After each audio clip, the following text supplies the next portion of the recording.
টাকের উল্টাপাল্টা এবং উদ্ভট সব কর্মকাণ্ড, যেই উদ্ভট কর্মকাণ্ডগুলো দেখলে আপনাদের হাসতে হাসতে পেট ব্যথা হয়ে যাবো এবং মন ভালো হয়ে যাবো। তাই পুরো ভিডিওটা দেখতে থাকেন, আশা করি আপনাদের অনেক ভালো লাগবে। মাথায় সিসি ক্যামেরা লাগায় মদনটা যেতেছে শ্বশুর বাড়ি, যেন রাস্তাঘাটে বিপদ আপদ হইলে সিসি ক্যামেরায় সেটা রেকর্ড থাকে। আর কিছুদিন আগে ভূমিকম্পে মদনটাকের বাড়ির দেয়াল গেছে ফাইটা, আর সেই ফাটা দেয়াল এখন কষ্টের দিয়া জোড়া লাগানোর চেষ্টা করতেছে মদনটাক। তাহলে আপনারা চিন্তা করেন মদনটাক কোন জিনিস। তারপরে এইখানে দেখেন যখন জমিতে ধান গাছ লাগাতে যায় তখন এইভাবে ইঞ্চি টেপ দিয়া মাইপা একেবারে পুঙ্খানুপুঙ্খ ভাবে ধান গাছ লাগায়। মানে সহজ কাজটা কঠিন না করে করলে মদনটাকের পেটের ভাত হজম হয় না। মদনটাকের ধান গাছ লাগানো দেখলে মনে হয় সে রকেট সায়েন্স নিয়ে পড়াশোনা করতেছে, আর পিছনে একটা কাঠ দিয়া টুল বানায় নিছে যেন বৈশা বৈশা ধান গাছ লাগাইতে পারে। এইটা কোনো কথা?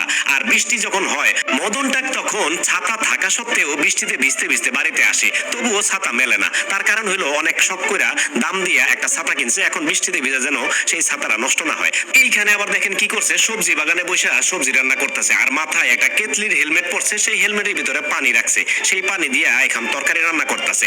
মাঝে মধ্যে তার বন্ধু হাবা হাসমতের জমি থেকে গ্যান্ডারি নিয়ে আসে, না বইলে আর কি, বন্ধুর জমি তো নিজের জমির মতোই। আর সেজন্য দেখেন গ্যান্ডারি নিয়ে একটা টুথপিক নিয়ে আসছে, এখন গ্যান্ডারির মাঝখান থেকে কিছু অংশ নিয়ে গেল আর আগা আর গোড়াটা টুথপিক দিয়ে আটকে রেখে দিল। মদনটাক হইলো মাঝে মধ্যে কিন্তু বুদ্ধিমানের মতো কাজ করে। এইদিকে মদনটাকের জমিতে আবার ভালো বেগুন চাষ হয়েছে, এখন সেই বেগুনগুলা যেন চোরে চুরি করে নিতে না পারে তার লেগা দড়ি দিয়া বাইন্দা হাতের লগে আটকাইয়া জমির মধ্যে দিনের বেলা ঘুমায় থাকে এবং পাহারা দেয়। শুধু দিনে না, রাত্রেও চাল কুমড়া বাঁচানোর লেগা দেখেন চাল কুমড়ার গলার সাথে আর নিজের গলার সাথে এখানে দড়ি লাগাইছে, এখন ঘুমায় থাকবো।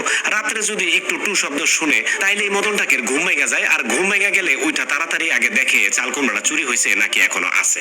আর মদনটাক যখন জমিতে কাজকর্ম করে তখন সাথে করে ইলেকট্রিক চুলা নিয়ে যায়, যেন জমি থেকে শাকসবজি নিয়ে ইনস্ট্যান্ট রান্না করে খায় ফেলাইতে পারে। কারণ মদনটাকের খিদা লাগলে আবার মাথা ঠিক থাকে না, এজন্য ইলেকট্রিক